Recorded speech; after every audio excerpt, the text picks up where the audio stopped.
Spain যাওয়া কি এত সহজ? হ্যাঁ, কাতারে আসলে আপনার মনে হবে যে স্পেন যাওয়া খুবই সহজ। আপনাদের উপর শান্তি বর্ষিত হোক। আশা করি সবাই ভালো আছেন। তো কাতার টু স্পেন এটা নিয়ে অনেক প্রতারণা হইতেছে। অনেকগুলো ভাই আমাকে মেসেজ দিছেন।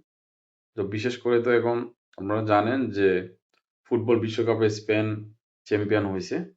তো অনেক এজেন্সিগুলা তারা বিভিন্ন ধরনের আকর্ষণীয় যে লিফলেটগুলা বানাইতেছে। বানিয়ে তারা কি বলতেছে? যে এখন কাতার থেকে সহজে স্পেন যাওয়া যায়। স্পেনের সরকার অনেক কিছু সহজ করে দিছে। ইজিলি ভিসা হইতেছে। তারা সামান্য নামমাত্র একটা ডিপোজিট নিতেছে। কেউ নিতেছে ৳১,০০০, কেউ নিতেছে ৳৫০০, কেউ আবার বলতেছে যে পাসপোর্টের সাথে ৳২,০০০ দিবেন। হ্যাঁ? তো এগুলা টোটালি আমি যদি আপনাদেরকে বলি, এগুলা টোটালি হলো ফেক।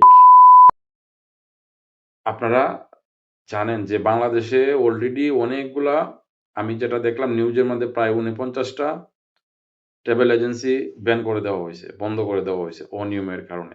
রিসেন্ট কাতারেও অনেকগুলা। এখানে তাদের সংখ্যা বলা হয় নাই, কতগুলা দেওয়া হইছে। অনেকগুলা ট্রাভেল এজেন্সি, টাইপিং সেন্টার ওইগুলা বন্ধ করে দেওয়া হইছে অনিয়মের কারণে। কারণ তারা এখানে মানুষকে প্রতারণার ফাঁদে ফেলে লক্ষ, লক্ষ রিয়াল নিয়ে উধাও। তো আমি আপনারা জানেন সবসময় আমি চেষ্টা করি আপনাদেরকে অথেন্টিক এবং সঠিক তথ্য দেওয়ার জন্য, যাতে আপনাদের একটু হেল্প হয়। আমি সচরাচর ইউটিউবারের মতো না যে ভিউর জন্য প্রতিনিয়ত ভিডিও দিব, যেকোনো বিষয় নিয়ে আইসা এখানে কথা বলবো। আমি যতটুকু বিষয় শেয়ার করলে আপনাদের উপকার হবে এবং যে বিষয়ে আপনারা হয়রানি হন বেশি, প্রতারিত হন বেশি, ওইগুলা বিষয় নিয়ে আমি আপনাদেরকে একটু সচেতন করতে চাই। এটাই আমার মূল উদ্দেশ্য। আর অন্য কোনো উদ্দেশ্য নাই। তো যারা আমাকে বিশ্বাস করেন, বিশেষ করে আপনারা আমাকে যখন মেসেজে বলেন যে, "ভাই ওই ইউটিউবার এটা বলছে, এই ভাই এটা বলছে, বিশ্বাস হচ্ছে না। কিন্তু আপনার মুখ থেকে শুনতে চাই। আপনার কাছ থেকে শুনলে এটা বিশ্বাসযোগ্য মনে হয়।"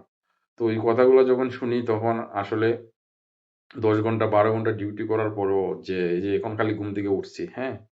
অনেকগুলা মেসেজ আমার মোবাইলে WhatsApp এ যে ইউরোপ নিয়ে প্রতারণা চলতেছে। তো প্রতারণা চলতেছে আপনারা নিজেরাও জানেন। তা আমার মুখ থেকে শোনার কিছু নাই। আপনারা এভাবে দিবেন না। যদি কোনো মানুষ কোনো এজেন্সি কাজ করে তারা টাকা ছাড়াই কাজ করবে। হ্যাঁ, কিছু বিষয় আছে যে ভিসা হইলে পরে অনেকে টাকা দিতে চায় না। ওইটার জন্য জামানত দিবেন, স্টাম্পিং করবেন। ঠিক আছে? কিন্তু ক্যাশ টাকা দিলে তো ভাই টাকাটা যার কাছে যাবে, টাকাটা তো ওর কথাই বলবে। তখন তো টাকা নিতে অনেক সমস্যা হবে। ভিসা হবে না, বিভিন্ন সমস্যার কারণে পরে দেখবেন আপনার সিকিউরিটি মানি যে দিছেন, ওইটার 50% 30% টাকা তারা কাইটা নিয়ে যাবে।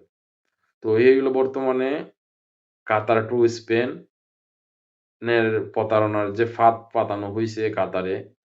আর বাংলাদেশেও বাংলাদেশ থেকে এখন পর্যন্ত আমাকে কেউ মেসেজ দেয় নাই। তো আমি দেখছি অনেকগুলা সোশ্যাল মিডিয়াতে অনেকগুলা এজেন্সি এইগুলা তারা বুস্ট করে, এড ক্যাম্পিং করে এগুলা প্রচার করতেছে। তো যারা আমার কথাগুলা শুনেন, যারা আমার ভিডিও দেখেন নিয়মিত, আপনারা আশা করি বুঝতে পারছেন যে এত সহজ না ইউরোপ যাওয়া। কাতার আসলে যে ইউরোপ চলে যাইতে পারবেন। এটা বিষয়টা এত সহজ না, বিষয়টা এমন না। তো ওইগুলা প্রতারণা থেকে আপনারা একটু সতর্ক থাকবেন। তো আজকে এই ছোট ভিডিওর মাধ্যমে মূলত আমার উদ্দেশ্য ছিল এটাই যে কাতার টু স্পেন এত সহজ। এটা আসলে কতটুকু সত্য, কতটুকু অথেন্টিক ওইটা আমি আপনাদের সামনে তুলে ধরার চেষ্টা করলাম। ওইগুলা ভুলেও আপনারা এগুলা ফাঁদে পা দিবেন না। তো সবাই ভালো থাকেন, সুস্থ থাকেন। আল্লাহ হাফেজ।